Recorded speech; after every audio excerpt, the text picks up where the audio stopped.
Do you find yourself scrolling social media for inspiration, listening to podcast after podcast, or buying just another course thinking that this will be the one, this will be the missing piece? And yet, when it comes to actually putting your ideas out into the world, you freeze. It's totally normal to want to feel prepared or ready before you do something, but it's not a good thing when it stops you from putting your content or yourself out into the world. Now, in this episode, I'm going to help you understand why we get stuck in consumption mode, the benefits of shifting into creation, and some practical steps to help you make that shift so you can finally do the thing and not just dream about it.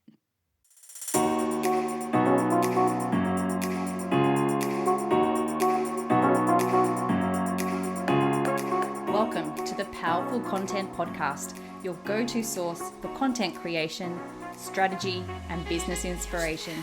I'm your host, Mel Daniels, content strategist, coach, and speaker, empowering women across the globe to grow their business with powerful content that connects, nurtures, and converts.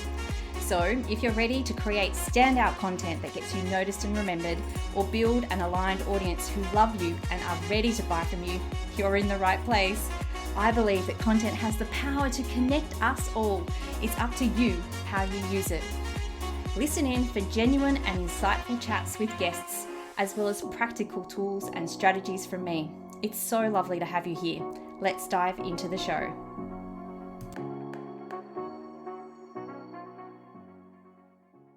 I acknowledge the Wongal people of the Eora Nation as the traditional custodians of the country that I am recording from today. I recognise their continuing connection to the land and waters. I pay my respects to elders past and present and extend that respect to all First Nation people listening today. Hello, beautiful people, and welcome to episode 182 of the Powerful Content Podcast.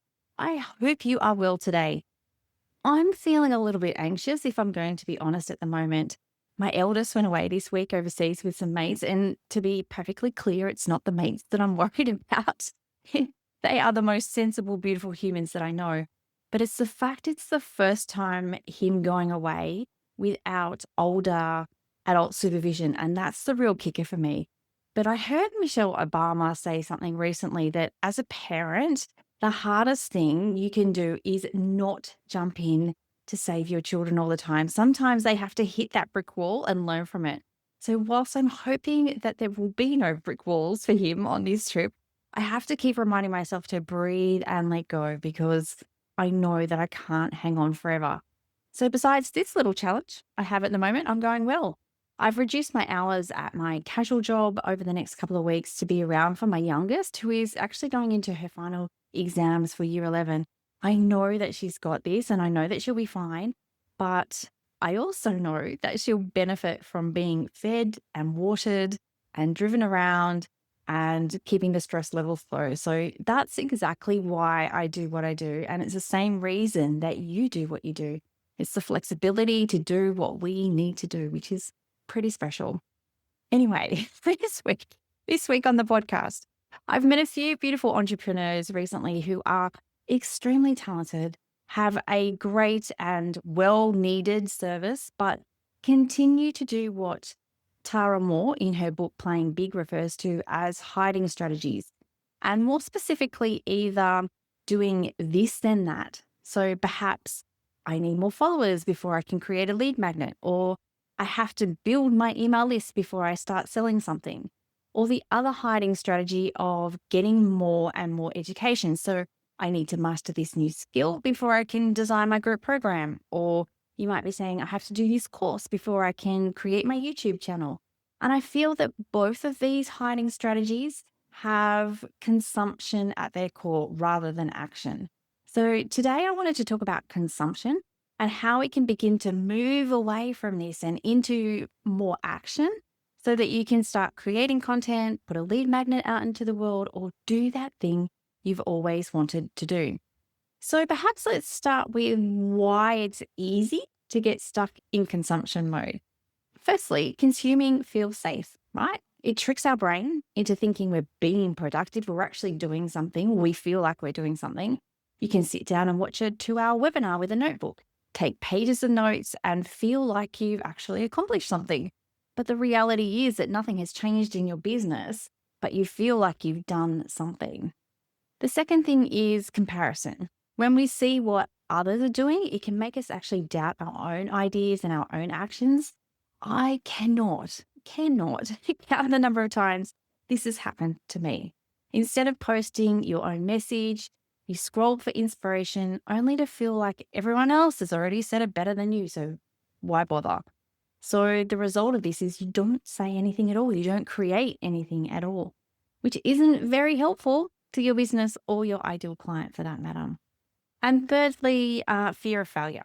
If we stay in this mode of continuous learning, we don't have to risk putting something imperfect out there.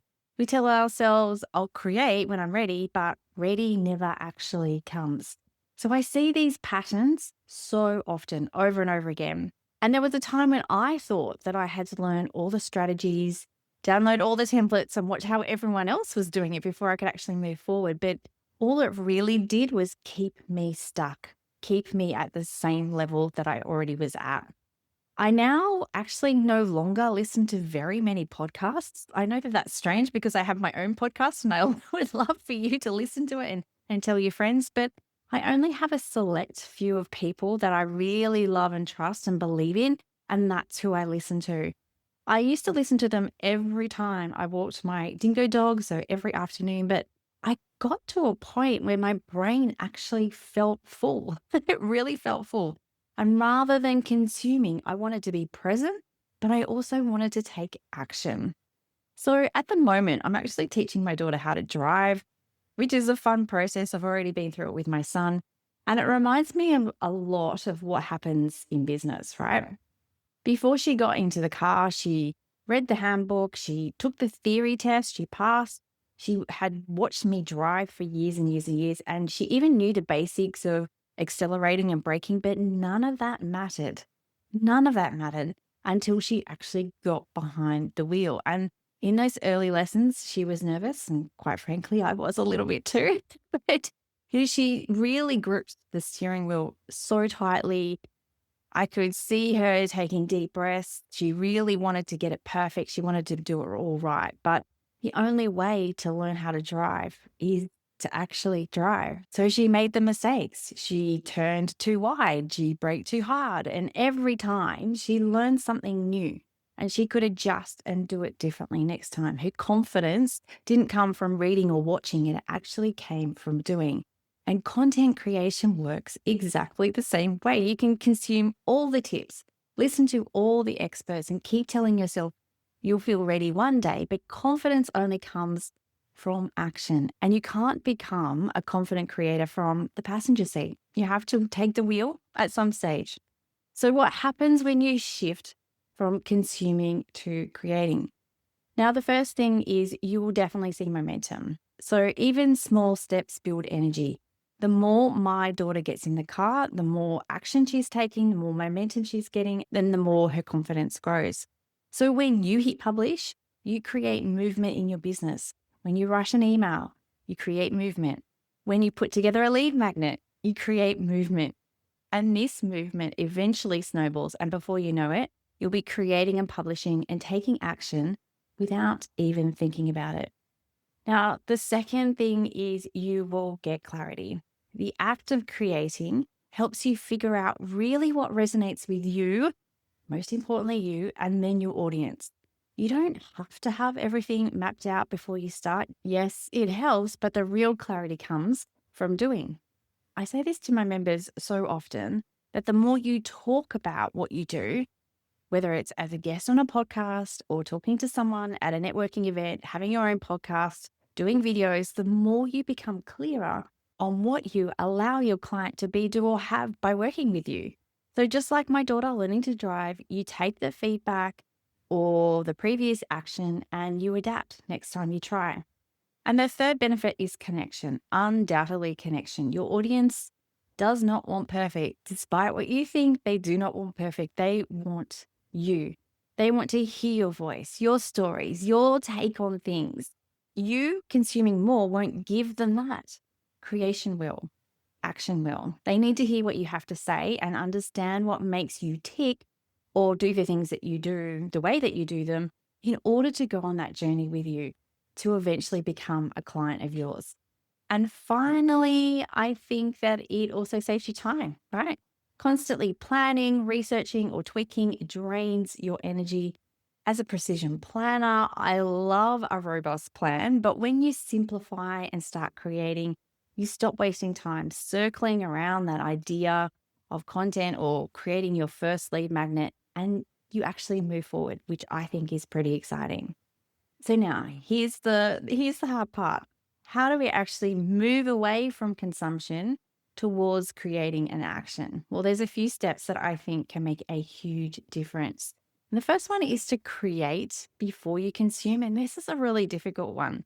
It's super simple, but one worth implementing. I personally, I'm gonna let you in on a secret here. I love a good scroll of Instagram reels. But I found that I was doing it first thing in the morning. And besides losing track of time 99% of the time, it actually sucked my energy to create. I felt a little bit drained and a little bit overwhelmed after consuming all the reels.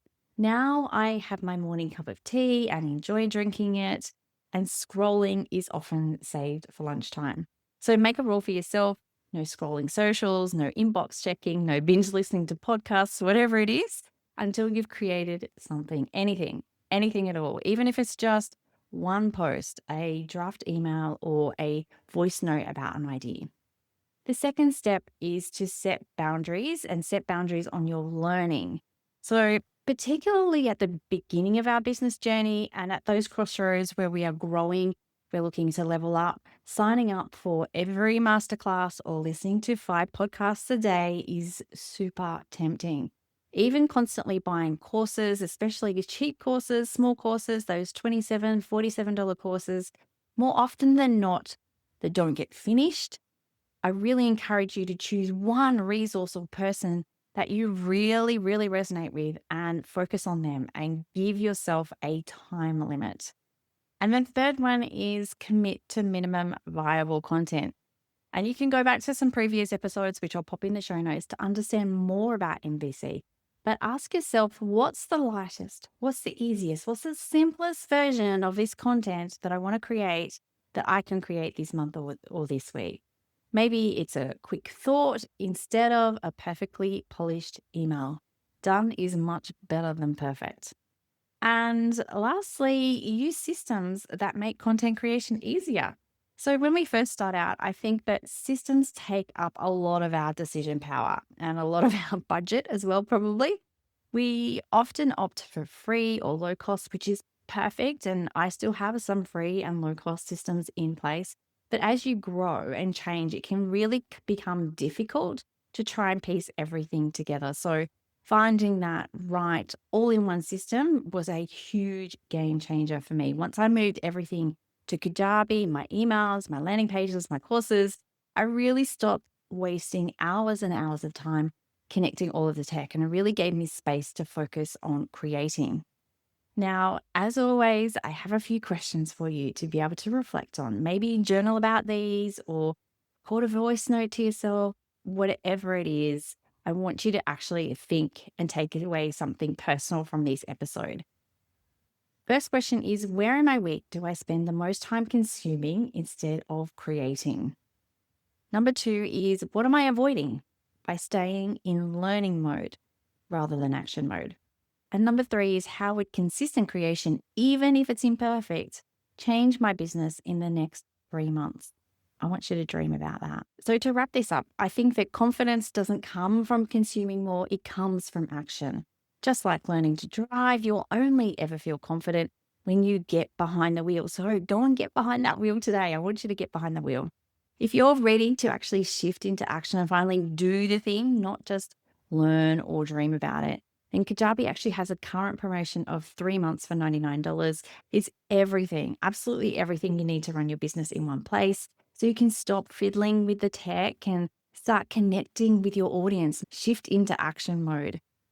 And by using my link in the show notes, I'm going to gift you over $1,500 worth of bonuses, including one-on-one sessions with me, and access to the only content-based membership for heart-led entrepreneurs, The Content Effect. And if you're not sure about where to start to get the ball rolling on your digital business, then download my free resource, Make Your First $100 on Kajabi. You'll find the link to both the resource and the extra bonuses in the show notes. So take a moment now to look at your business. And if you find yourself consuming more than what you're creating, then think about switching that to create before you consume, and perhaps either set some boundaries on your learning, commit to that minimum viable content concept to make it simpler, and find systems like Kajabi that make content creation process so much easier. Talk soon. Thanks so much for listening. That's it for another week.